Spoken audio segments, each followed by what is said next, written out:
పూరా లోకల్ మది యాష్కి గారి సహకారంతో, మది యాష్కి గారి ఆశీర్వాదంతో ఒక 50 నుంచి 100 మంది పోలీసులను అడబెట్టుకొని ఇవాళ మా కార్యకర్తల మీద అనేక రకాలుగా దౌర్జన్యం చేసిండ్రు. ఇవాళ బూతులు తిట్టిండ్రు, కొట్టిండ్రు, తొక్కిండ్రు, తీసుకుపోయి పోలీస్ స్టేషన్ లేచిండ్రు. శాంతియుతంగా చేస్తున్న, నిరసన తెలుపుతున్న వాళ్ళని బూతులు తిట్టాల్సిన అవసరం ఏముంది, తొక్కాల్సిన అవసరం ఏంది, కొట్టాల్సిన అవసరం ఏముంది? పేర్లతో సహా అడిగి ఈరోజు ఆ దౌర్జన్య కాండ చేసిండ్రు. ఖచ్చితంగా హయత్ నగర్ సిఐ మీద ఈ చర్య తీసుకోవాలి. ఎందుకంటే ఈ విధంగా పేర్లతో అడిగినప్పుడు ఆ విధంగా దౌర్జన్యం చేసినందుకు చర్య తీసుకోవాలని చెప్పి డీసీపీ గారికి ఇప్పుడు విజ్ఞప్తి చేసినాం. అదే అంతకన్నా ఒక అరగంట before LB Nagar police station limits లో నిరసన తెలుపుతున్నప్పుడు, నిరసన తెలుపుకోవాలంటే మీరు పక్కకు నిలబడండి, వాళ్ళ పని అలా చేసుకుని అని చెప్పి ఆ సిఐ చెప్పిండు. వీళ్ళు నిరసన తెలుపుతుండ్రు, అక్కడ వాళ్ళ పనులు చేసుకున్నారు. కానీ ఇక్కడికి వచ్చే వరకే ఒక వెంజన్స్ గా, ఒక క్రూరంగా, ఒక పగబట్టినట్టు మీ పేర్లేంది, మీ పేర్లేంది, మీ పేర్లేంది అడిగి తెలిసిన పేరల్లా మది యాష్కి గారు ఏ పేరు చెప్పింది ఆ పేరునల్లా కూడా పట్టుకొని వాళ్ళని తొక్కి కిందేసి నూకి ఈ విధంగా దౌర్జన్యం చేస్తే సహించి ఊరుకునేది లేదు.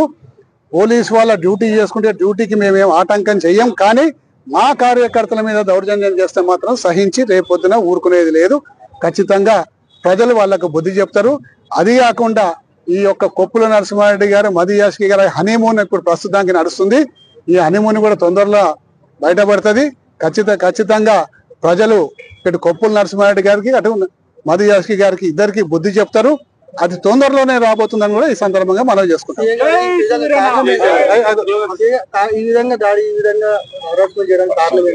కారణం ఏంటంటే మది యాష్కి గారి డైరెక్షన్ మీద ఈడ హనీమూన్ నడుస్తుంది. ఒక 3 కార్పొరేటర్లకు మది యాష్కి తోటి హనీమూన్ నడుస్తుంది. ఒకటి చంపాపేట కార్పొరేటర్, ఒకటి మన్సూరాబాద్ కార్పొరేటర్, ఒకటి హస్తినాపూర్ కార్పొరేటర్. అంటే వాళ్ళ పార్టీ కాబట్టి ఈ 3 కార్పొరేటర్ ప్రస్తుతానికి హనీమూన్ నడుస్తుంది. వీళ్ళు ఏ కష్టం వచ్చినా పాపం వాళ్ళ బీజేపీ నాయకులకు చెప్పుకోరు. ఏ కష్టం వచ్చినా మది యాష్కి గారికి చెప్పుకుంటారు. ఎందుకంటే మొన్న ఎన్నికల్లో కూడా స్థానిక మన జరిగిన ఎమ్మెల్యే ఎలక్షన్స్ కూడా ఈ ఇద్దరు కార్పొరేటర్, చంపాపేట అండ్ మన మన్సూరాబాద్ కార్పొరేటర్ ఇద్దరు కూడా కాంగ్రెస్ పార్టీకే ఓటేయమని చెప్పి చెప్పడం. దాని తర్వాత పాపం బీజేపీ అభ్యర్థికి తెలిసి ఈ లాస్ట్ 1 వీక్ లో టైట్ చేస్తే అప్పుడు బీజేపీ అభ్యర్థికి లాస్ట్ ఏదో బీజేపీ అభ్యర్థికి ఓటేయమని మీద చెప్పారు. 100% మది యాష్కి ఆదేశాలతో జరుగుతుంది. ఇక్కడ అన్ని జరిగేటి అన్ని మది యాష్కి ఆదేశాలతో జరుగుతుంది. మది యాష్కి గారికి ఇంకా స్థానికంగా ఉన్న ఇక్కడ నాయకులకు ఏమాత్రం కూడా ఈ ప్రాంతం మీద అవగాహన లేదు, అవగాహన రహితంగా ప్రవర్తిస్తున్నాడు. ఖచ్చితంగా రేపు ఆయన కూడా ప్రజలు బుద్ధి చెప్తారు. డీసీపీ గారికి ఈ విధంగా వ్యక్తిగత కక్ష పెట్టుకొని వ్యక్తిగతంగా పేర్లు అడిగి సిఐ గారు వాళ్ళ మీద దాడి చేయడం, క్రూరంగా లంజ కొడక, ముండ కొడక, లేకపోతే బోసిడికి అని చెప్పి తిట్టడం, ఈ విధంగా బూతు మాటలు మాట్లాడుకుంటా వాళ్ళని తన్ని తొక్కి తీసుకుపోయి పోలీస్ వ్యాన్లో వేయడం నిజంగా దురదృష్టం. ఈ విధంగా మాట్లాడితే బాగుండదని కేటీఆర్ గారు కూడా ఆల్రెడీ కమిషనర్ గారికి ఫోన్ చేసిండ్రు. తప్పనిసరిగా ఇంకేమైనా పెద్దగా అయితే రేపు పొద్దున కేటీఆర్ గారు, హరీష్ రావు గారు అందరూ కూడా ఎల్బీ నగర్ లో ఉంటారు. వాళ్ళకు సరైన బుద్ధి చెప్తాం. తప్పనిసరిగా మీరు మీ పద్ధతి మార్చుకోండి. ప్రజాస్వామ్య బద్ధంగా ఎవరైనా ఏదైనా నిరసన తెలుపుకుంటే వాళ్ళు తెలుపుకుంటారు, వాళ్ళు వెళ్ళిపోతారు. అంతేగాని మీరు ఎందుకు నిరసన తెలుపుతుందని చెప్పేసి పోలీసులను వాడితే మాత్రం రేపు పొద్దున ఖచ్చితంగా ప్రజలు మీకు తగిన బుద్ధి చెప్తారు. మీడియా మిత్రులకి నమస్కారం. నేను వ్యక్తిగత కారణాలతోటి నా కూతురు ఇక్కడ కూతురు మెడిసిన్ చదవడంతో కాలేజ్ ఫంక్షన్ యూఎస్కి రావడం జరిగింది. నిన్నటి సంఘటన పైన, మన్సూరాబాద్ లో జరిగిన సంఘటన పైన ఎల్బీ నగర్ ఎమ్మెల్యే సుధీర్ రెడ్డి చేసిన ఆరోపణలు, దానికి సమాధానం ఇవ్వడానికి కొరకే నేను ఈ వీడియో క్లిప్ చేసి పంపుతా ఉన్నాను. దయచేసి ఇది ప్రచురణ చేయాలని కోరుతూ, సుధీర్ రెడ్డి ఎమ్మెల్యే గారు, నువ్వు మాట్లాడుతుంటే దయ్యాలు వేదాలు వెళ్లిచ్చినట్టు ఉన్నది. నువ్వు చేసిన అరాచకత్వం, నువ్వు ఉపయోగించుకున్నట్టు పోలీసు వాళ్ళని గాని అధికారులను గాని, నీలాంటి దుర్మార్గపు రాజకీయాలు నేను చేయను. ఎక్కడైనా నీకు ఆధారాలు ఉన్నాయా? నేనేమైనా అధికారులకు ఫోన్ చేసి పోలీసు వాళ్ళకి కానీ ఫోన్ చేయడం గాని, మొన్న బిఎన్టి నగర్ తిరిగి అదే ఆరోపణలు చేసినావు.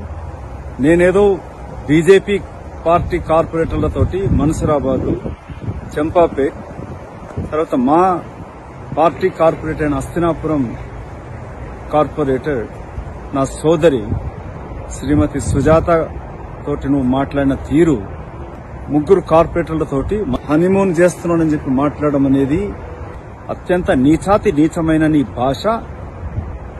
ఇలాంటి ఆరోపణ చేసే ముందు ఒక మహిళ, ఒక ట్రైబల్ ఉమెన్ కుటుంబంతో ఉన్నది. నీ వాడిన పదం అత్యంత ఆక్షేపణీయమే కాకుండా తీవ్రంగా ఖండిస్తూ నువ్వు అన్కండిషనల్ గా క్షమాపణ కోరుతూ ఆ కార్పొరేటర్ కాళ్ళు మొక్కి వేడుకోవాలి. నువ్వు దీనిపైన తీవ్రమైన చర్యలుంటాయి. నీ పైన పరువు నష్టం దావా ఉంటది.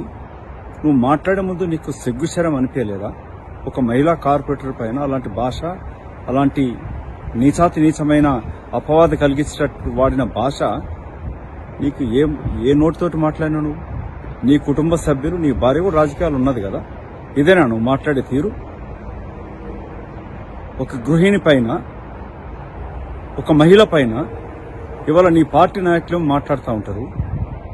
నీ పార్టీకి, బీఆర్ఎస్ పార్టీకి సంబంధించిన ఛానళ్లు మా మహిళా మంత్రుల పైన, అటు సీతక్క గారి పైన, గతంలో కొండా సురేఖ గారి పైన, మొన్న గౌరవ ముఖ్యమంత్రి కుటుంబ సభ్యుల పైన మీరు మాట్లాడుతున్న భాష గాని, మీ నాయకుడు కేటీఆర్ గారు గతంలో ఏం మాట్లాడినాడు?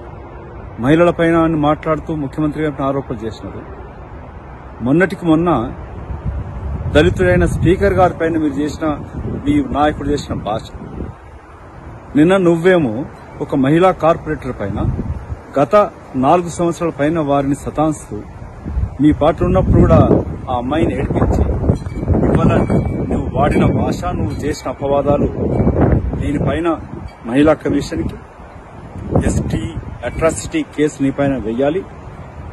బీఆర్ఎస్ పార్టీ కేసీఆర్ గారు, కేటీ రామారావు గారు, నీకు సిగ్గు లేకుండా నీ ఎమ్మెల్యే ఇలాంటి తప్పుడు ఆరోపణలు ఒక మహిళ పైన చేసినప్పుడు రౌడీ షీటర్లను పెట్టుకుని, భూ కబ్జాదారులను పెట్టుకుని, నీ రౌడీ మూకలైన నీ తొట్టి గ్యాంగ్ ను పెట్టుకుని వచ్చి శాంతి భద్రతకు విఘాతం కలిగించినప్పుడు పోలీసు వాళ్ళు చర్య తీసుకుంటారు.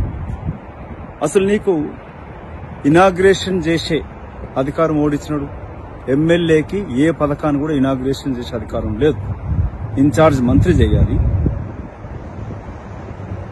నువ్వు కొబ్బరికాయ కొట్టొస్తావు. అక్కడ కార్పొరేటర్, మన్సూరాబాద్ కార్పొరేటర్ పోయిందానికి సంబంధం ఏంటి? నేను దేశంలోనే లేను. నేనేదో పోలీసు వాళ్ళకి చెప్పినట్టు నువ్వు చేసిన ఆరోపణలు. ఇవాళ అన్నిటికన్నా ముఖ్యంగా హస్తినాపురం కార్పొరేటర్, నా సోదరి సమానులైన సుజాత గారితో మాట్లాడి నువ్వు చేసిన ఆరోపణలను అతి తీవ్రంగా ఖండించడమే కాకుండా నీకు సిగ్గు శరమేమని ఉంటే ఒకసారి ఆలోచించు. మీ శ్రీమతి నా సోదరి లాంటిది, రాజకీయాలు ఉన్నది కదా. ఎప్పుడైనా లాంటి భాష మదియాసి ఎక్కడన్నా వాడతాడా? వాడిందా? నీకు కలలుగా వండుకుంటే కూడా నేనే వస్తున్నట్లు. నీకు నువ్వు గతంలో మాట్లాడినావు, మదియాస్కి ఇక్కడ ఉండడు, ఎలక్షన్ లేకపోతే పోతాడు అనుకున్నావు. ఇవాళ నేను ఎల్బీ నగర్ అభివృద్ధి కొరకై ఏ కార్పొరేటర్ ఎవరొచ్చినా కూడా మద్దతు ఇస్తాను, వారికి సహకరిస్తాను. ఇలాంటి చిల్లర రాజకీయాలు చేసే అలవాటు నాకు లేదు. ఇలాంటి వెధవ రాజకీయాలు చేసే అలవాటు నాకు లేదు. ఇలాంటి సన్నాసి మాటలు నేను మాట్లాడను. అభివృద్ధి కొరకు నువ్వు వచ్చినా కూడా సహకారం చేస్తా. ఎల్బీ నగర్ ప్రజల కొరకు, ఎల్బీ నగర్ నియోజకవర్గ అభివృద్ధి కొరకు. ఈ వీడియో ద్వారా ఐ స్ట్రాంగ్లీ కండెమ్ నువ్వు మాట్లాడిన భాష. నా డిమాండ్ ఏంది? ఇక్కడ ఎల్బీ నగర్ ప్రజల డిమాండ్ కూడా, మీ పార్టీకి ఏమన్నా మహిళల పైన గౌరవం ఉంటే వెంటనే పార్టీ నుంచి పడతారు. కేటీ రామారావు గారు, ముందు నీ ఎల్బీ నగర్ ఎమ్మెల్యేని బడతరఫ్ చేయి. మీ ఎమ్మెల్యే మాట్లాడిన, చేసిన ఆరోపణలను ఒకసారి విను. తన రౌడీ మూకలని, భూ కబ్జాదారులని, చెరువుల కబ్జా చేసి కట్టుకున్నోని తీసుకొచ్చుకొని అక్కడ శాంతి భద్రతలకు విఘాతం కలిగిస్తా ఉంటే పోలీసులు కొట్టకుండా ముద్దు పెట్టుకుంటారు. ఎవడన్నా ఒక మహిళా కార్పొరేటరు ట్రైబల్ ఉమెన్ పైన మదియాస్కి హనీమూన్ చేస్తున్నాడని చెప్పి మాట్లాడడం అనేది నీ చెవులకు వినబడలేదా, లేక నీ కళ్ళకు కనబడలేదా? వెంటనే నీ ఎమ్మెల్యేని బర్తరఫ్ చేస్తావా? మీ చెల్లెలు గారు కవిత గారు కూడా మాట్లాడుతూ ఉంటారే, ఏమమ్మా కవిత గారు, చాలా మహిళల గురించి మాట్లాడుతూ ఉంటావు. నీ పార్టీ ఎమ్మెల్యే సుధీర్ రెడ్డి చేసిన ఆరోపణలు విన్నవా? మీ ఇద్దరికి ఏమాత్రమైన విలక్షణ ఉండి జ్ఞానం ఉంటే మీ ఎమ్మెల్యేని బర్తరఫ్ చేసి వెంటనే హస్తినాపురం కార్పొరేటర్ శ్రీమతి సుజాత గారి కాలు మొక్కి క్షమాపణ కోరుకోమని చెప్పండి.